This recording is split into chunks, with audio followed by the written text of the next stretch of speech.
Kita ulang kembali sejumlah berita pilihan dari Bali.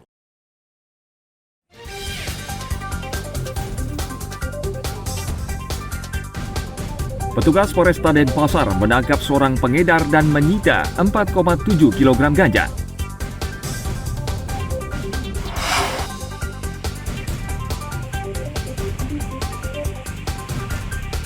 Hujan deras mengakibatkan senderan rumah setinggi 6 meter di Desa Dude, Selat Karangasem, longsor.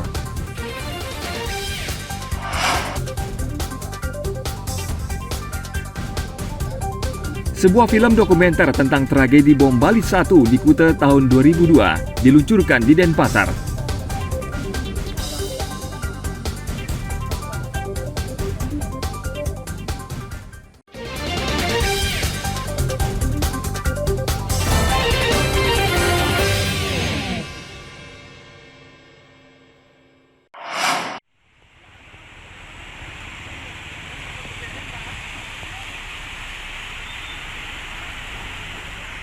Hujan deras mengakibatkan senderan rumah setinggi 6 meter di Banjar Dinas Padang Tunggal, Desa Dude, Kecamatan Selat Karangasem, longsor pada akhir pekan lalu.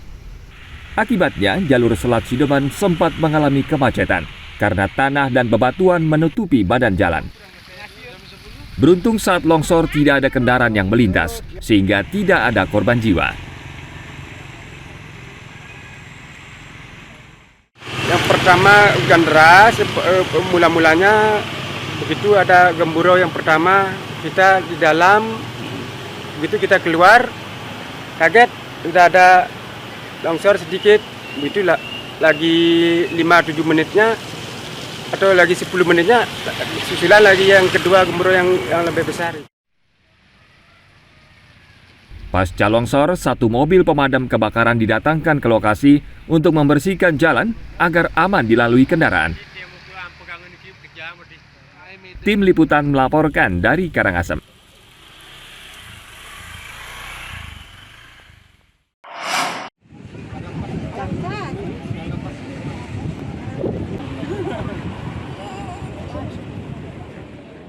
Warga Banjar Muara, Desa Pengambengan Jembrana, dikejutkan dengan terdamparnya seekor paus jenis kepala melon pada akhir pekan lalu. Paus tersebut sebelumnya ditemukan dalam kondisi masih hidup. Warga sempat mencoba membawanya kembali ke tengah laut, namun paus tersebut kembali terdampar di pantai. Penemuan paus kemudian dilaporkan ke petugas Balai Konservasi Sumber Daya Alam Jembrana. Paus yang dilindungi ini sempat ditolong oleh petugas, tapi akhirnya mati.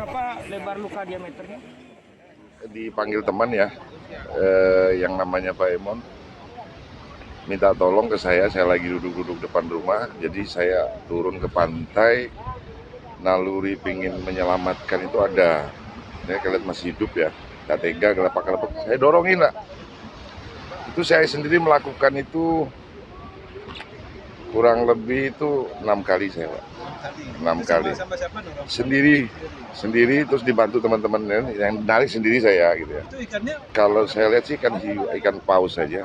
Tapi namun pausnya jenisnya nggak ngerti saya. Mungkin anaknya kecil. Biasanya kan paus lebih besar, Pak. Ditemukan seekor ikan paus ya, jenisnya masih 2 kemungkinan antara paus kepala melon dengan paus pemburu kerdil. Nah, untuk pastinya kan masih nanti kita tunggu hasil enskripsi dari tim dokter hewannya itu ya. Ukuran panjangnya sekitar 2,5 meter.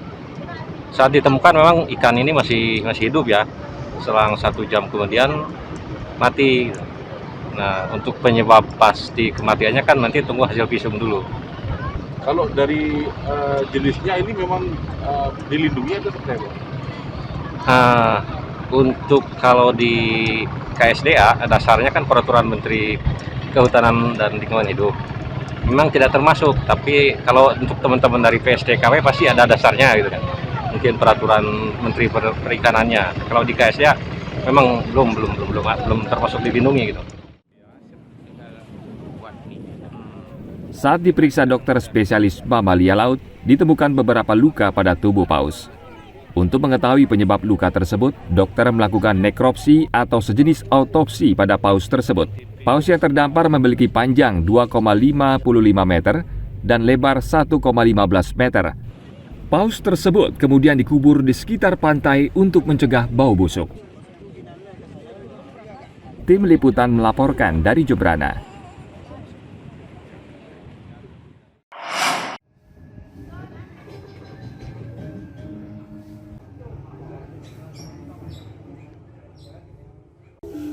Kunjungan wisatawan ke objek wisata Penglipuran Bangli kini terus meningkat. Kunjungan wisatawan domestik saat ini mencapai lebih dari 2.500 orang setiap hari. Sementara jumlah kunjungan wisatawan mancanegara mencapai 350 orang per hari. Sementara pasca pandemi ini seperti apa sih kunjungan wisatawan, Pak? Untuk di Desa Wisata Penglipuran, kunjungan itu perharinya sudah mencapai 1.500 per hari. Ya, kalau pada saat weekend, kayak weekend kemarin itu sudah sampai 3.000-an per hari. 3.000-an, berarti itu udah jauh di saat masa melonjaknya pandemi, Pak ya? Betul. Ya, sampai berapa persen, Pak mungkin? Itu sudah mencapai lebih dari 40%. 40%. Ya, dari sebelum pandemi. Kalau pas masa pandemi, pas waktu anjlok-anjloknya berapa, Pak? Kalau pada saat sebelum pandemi itu kisarannya 1.700 sampai 1.000 per harinya. Nah, sekarang itu kalau weekend sudah sampai 3.000. Ya. Untuk wisatawan asing, Pak, mungkin, Pak? Untuk wisatawan asing itu per harinya sudah mencapai 350 per harinya, yang didominasi oleh wisatawan asing dari Eropa. Peningkatan kunjungan wisatawan terjadi sejak 3 bulan lalu. Jumlah kedatangan wisatawan saat ini bahkan melebihi kunjungan sebelum pandemi COVID-19, yaitu hanya 1.000 orang per hari. Pengelola objek wisata berharap kondisi ini terus bertahan agar sektor pariwisata Bali kembali pulih. Tim liputan melaporkan dari Bangli.